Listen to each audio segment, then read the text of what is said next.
Hello बच्चों, let's read the question. The question says the reducing character of M2 positive species in dihalide decreases as. So इस question में हमें कुछ डाइहालाइड दे रखे हैं, हमें उनका रिड्यूसिंग कैरेक्टर बताना है कि किसका ज्यादा होगा और किसका कम होगा। तो सबसे पहले इस क्वेश्चन को करने के लिए हम देख लेते हैं हमें किस की कंसेप्ट की रिक्वायरमेंट है। तो इस क्वेश्चन को करने के लिए जो हमें की कंसेप्ट रिक्वायर्ड है that is inert pair effect. कि हमारे पास जो इनर्ट पेयर इफेक्ट है वो क्या होता है कि जैसे जैसे हम डाउन द ग्रुप जाते हैं तो डाउन द ग्रुप जाने से इन पी ब्लॉक एलिमेंट्स जो एनएस के इलेक्ट्रॉन्स हैं वो क्या रहते हैं, इनर्ट रहते हैं।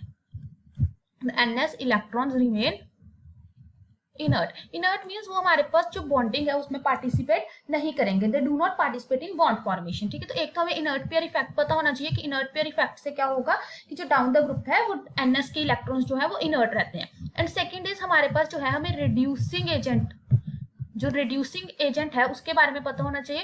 सो रिड्यूसिंग एजेंट क्या होता है, एक ऐसा सब्सटेंस जिसकी क्या हो रही है, खुद की ऑक्सीडेशन हो रही है। सो जिस सब्सटेंस की खुद की ऑक्सीडेशन होगी वो क्या करता है, दूसरे सब्सटेंस की क्या करेगा, रिडक्शन करेगा। अगर अब हम देखें हमारे पास जो कंपाउंड्स गिवन है, one is GeCl2, SnCl2 and PbCl2। इन सभी में हमारे पास अगर हम ऑक्सीडेशन स्टेट देखें तो वो +2 है।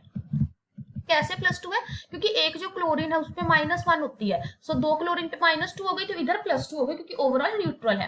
अब अगर हमारे पास हम अपना ग्रुप 14 देखें, सो ग्रुप 14 हमारे पास होता है कार्बन, सिलिकॉन, जर्मेनियम।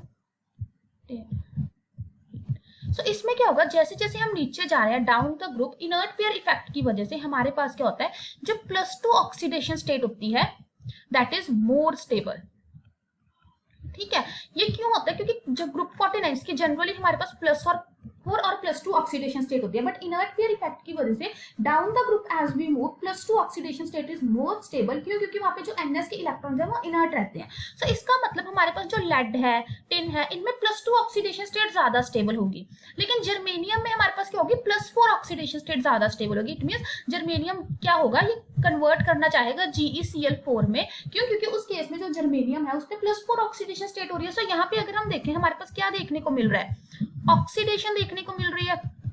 सो इसका मतलब यहाँ पे जर्मेनियम की खुद की क्या हुई है, ऑक्सीडेशन हुई है। So it will act as a reducing agent. इसका जो रिड्यूसिंग कैरेक्टर है वो क्या होगा, ज्यादा होगा। That is tendency to reduce other substance ज्यादा होगी किसमें, जर्मेनियम में। सिमिलरली टिन और लेड में कंपेयर करेंगे, लेड की +2 में रहने की टेंडेंसी ज्यादा है इनर्ट पेयर इफेक्ट की वजह से, लेकिन जो हमारे पास Sn है वो उसकी फिर भी टेंडेंसी होगी कि वो +4 में कन्वर्ट कर दे, इतनी नहीं होगी जर्मेनियम की जैसी, कोई कुछ तो होगी। सो हमारा जो ऑप्शन आएगा correct that is option D, कि सबसे ज्यादा जर्मेनियम की होगी क्योंकि उसकी ऑक्सीडेशन जल्दी हो जाएगी। इन +4 में वो ज्यादा स्टेबल है, सो वो as a reducing character act करेगा। Hope you find the answer, best of luck.